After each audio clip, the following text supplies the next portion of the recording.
Hi guys, after a long delay I'm back and ready to start my Knowledge is Power hair series. This is going to be the first of many videos to come, just basically giving you knowledge and advice on the different products, different essential oils, etc. to put in your hair.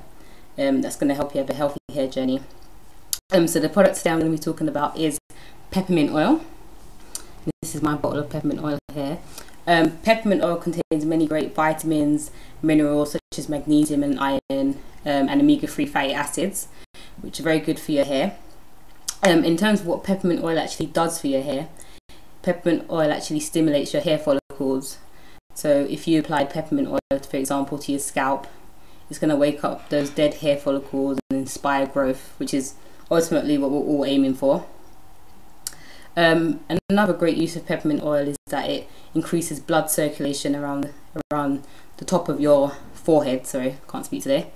So basically the blood vessels underneath your scalp, it's going to stimulate them and increase growth from the scalp upwards. So that's why peppermint oil is a great oil to mix with another carrier oil like olive oil or almond oil to use for your scalp mix, which is just a mix basically to oil your scalp with.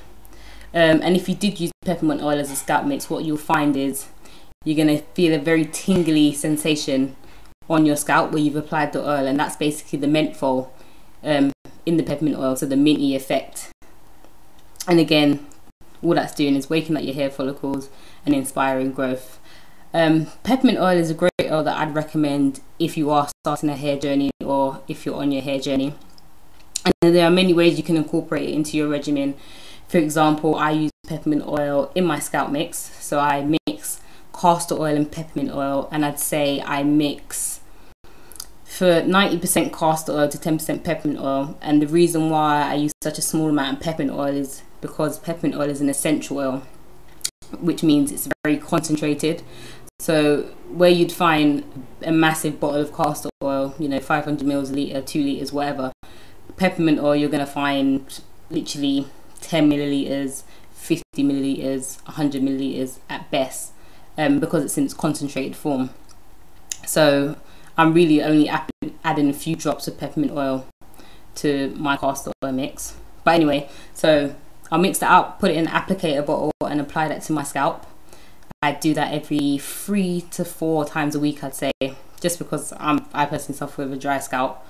If you, on the other hand, have an oily scalp, I'd say use it less often, so maybe 1 to 2 times a week. And what I find is, by adding the peppermint oil to my scalp, not only am I personally experiencing good growth compared to just using castor oil on its own, but also when I never have an itchy scalp anymore. I used to suffer a lot with an itchy scalp when I just applied 100% castor oil to my scalp. And now adding the peppermint oil, again, the menthol and the minty effect, the coolant effect on my scalp, my scalp doesn't itch anymore. So it's great for not only growth but for helping to relieve an itchy scalp. Another way I incorporate peppermint oil into my regimen is to add it to my deep conditioner. And again, I mainly use that for when I'm deep conditioning my new growth. So what I'll do is I'll just again add a few drops of peppermint oil to my deep conditioning mix. Videos to come later on that, but yes, I'll add it to my deep conditioning mix and I'll apply it. So when I'm moisturizing my new growth, I'm applying a deep conditioner close to my new growth. And again, I feel that minty tingling effect.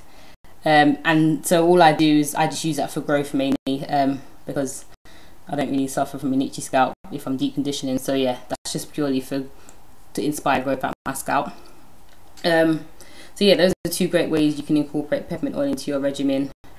Peppermint oil is also known to, again, because of its growth qualities, it's also known to help those who are suffering from hair loss. So people that are suffering from like balding spots, etc. So again, that's a good way if you're suffering from breakage in a particular area, maybe just massaging that area with, again, peppermint oil and a carrier oil such as almond oil or castor oil, etc. and just massaging into that area. What else can I say about peppermint oil? One of the things I'd say about peppermint oil, again, let me just show you the bottle. As you can see, it's a very tiny bottle, and wherever you go, really, that's the size bottle you're going to find peppermint oil in. You might find it a bit bigger, but it's always going to be in a small quantity because it's concentrated. And I buy mine from Lavender World.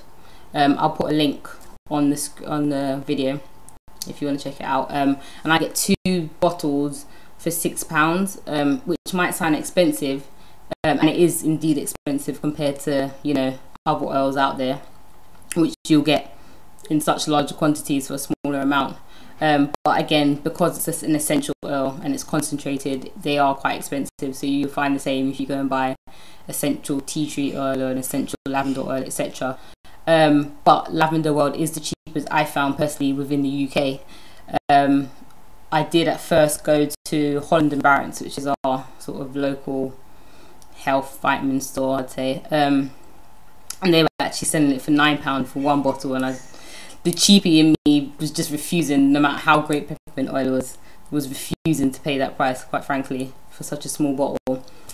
So yeah, I managed to Google it online, and I found Lavender World. So yeah, I'd say check out Lavender World. But if you can find peppermint oil at your local vitamin store or whatever, then that's great, pick it up. The only thing I'd say is make sure it's 100% peppermint oil, because what you'll find is my local black hair store did sell a bottle of peppermint oil. It was about 200 mils, and they were selling it for like £2.50, and I thought, oh wow, that's great, that's really cheap. But when I flipped over the bottle, I found that it was almond oil mixed with peppermint oil. So again, that's not 100%. You can buy peppermint oil mixed with another oil if you want to, but all I'd say is when you are using that, just know that it's already been diluted, so you don't need to dilute that again. Sorry if that's not making any sense. So for example, if you're making like my scalp mix, which is castor oil and peppermint oil, you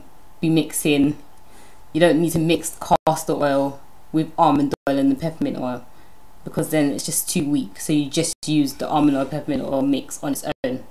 So, but I personally like to buy it in its concentrated form, just because I can use it anyhow I want, with whatever oil I want. I'm personally not a great lover of almond oil, not to say there's anything wrong with it, but that's not one of my favourite oils, so I wouldn't necessarily buy a peppermint oil and almond oil mix. But yeah, so the key things to take away from this video is that peppermint oil equals growth. So when you are using peppermint oil, you know, be using it for a growth reason, or be using it again for a healing reason. So for example, to soothe an itchy scalp.